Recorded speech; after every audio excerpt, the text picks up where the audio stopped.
What up, dude bros? I'm Frank. This is a video review of the Nerf Elite 2.0 Trio. This blaster is a spring-powered backup pistol with a 3-barrel smart AR system. Let's get into it. Included is the blaster and darts. External overview of the blaster, starting up at the front. Of course, there's no inch-strike barrel lug, you can see that, but it does have a 3-barrel smart AR system which can be loaded very simply. These barrels are configured in a straight vertical line instead of the offset configuration of the Triad, but it's a similar smart AR system, so it fires from top to bottom, one at a time. Above that is an inch-strike tactical rail in case you want to mount a gigantic scope on your backup pistol. Lol jokes, but it's nice that the rail's there, thank you Hasbro. And behind that is a sling mount. Down to the trigger pull is pretty standard. This blaster does not have slam fire. And down to the grip, this is a smaller than average grip because this is a smaller than average blaster, of course, but it's fairly comfortable and I'm confident this would work well with a small hand or a gigantic hand like mine. Grip expectations are all about the size and the weight of the blaster. This grip works just fine. And down below we have a very small sling mount right here. Down to the priming handle, this is a T-style priming handle, so the priming pull down like that. The prime action is pretty smooth and the strength required is in line with other Nerf blasters on the market right now. It feels very similar to a Jolt or a Triad. This is sort of the new Triad for the Elite 2.0 line. So that's it, very simple blaster. Let's see it fire. Shooting standard blue Nerf Elite darts.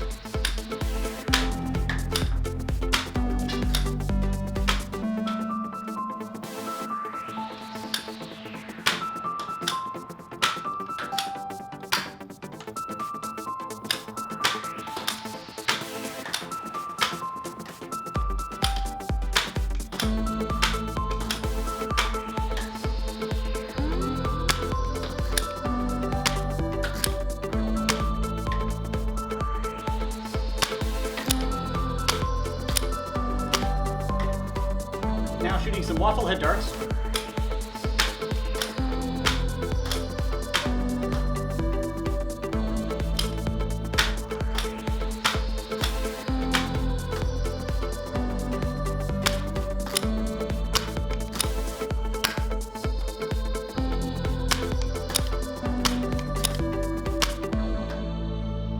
Operating this blaster went largely as expected. I did not experience any jams or malfunctions. To compare the performance to others, I put it up on my chronograph and achieved an average velocity of 62 feet per second, which is a little harder than some emergency pistols of the past. It's shooting a little harder than the Jolt. And that 62 FPS is the average of all 3 barrels. However, this first barrel was consistently shooting 70 FPS, whereas the last barrel was shooting between 55 and 58 FPS, significantly slower than the first barrel. This is a common trend with the smart AR systems because the air is getting diverted more and it's weaker, but it is nice to see an emergency backup pistol shooting 70 FPS out of that top barrel. That is the objective information I can provide on this blaster. Now to my personal opinion. Overall, I'm satisfied with the blaster. I did not experience jams and malfunctions, and the firing performance is actually pretty good for a backup. So if you're looking for an emergency backup pistol, I would suggest you consider this one. Before purchasing the Trio, also consider the Triad. It's very similar. I thought the vertical barrel configuration was going to allow this blaster to be thinner than the Triad, but that's not the case. It's almost the exact same thickness, but it's a much bigger blaster, so it's not going to be as easy to cram into a pocket, and that's kind of what these blasters are meant for. The Jolt can easily fit into like a normal pocket, the Triad easily into a cargo pocket, but the Trio is just a little bit too big to fit into a pocket. And by the time you make it this big, you can step up to something like a quadrot that performs a little bit better. So the Trio is kind of in a tweener zone between secondary and emergency backup. That's not to say it's a bad blaster, I just think most people are going to be happier with something like the quadrot or even the strong arm or the Jolt. This is kind of in between two categories. But it's just another option out on the market, so if you don't like it, don't buy it. Somebody will buy this and be pretty happy with it. Hopefully I've laid out all the information for you to make an educated purchase decision on your own. If you're interested in purchasing a Trio, I'll put a buy link in the description box below. That concludes this video review. Thanks so much for watching, bros, and as always,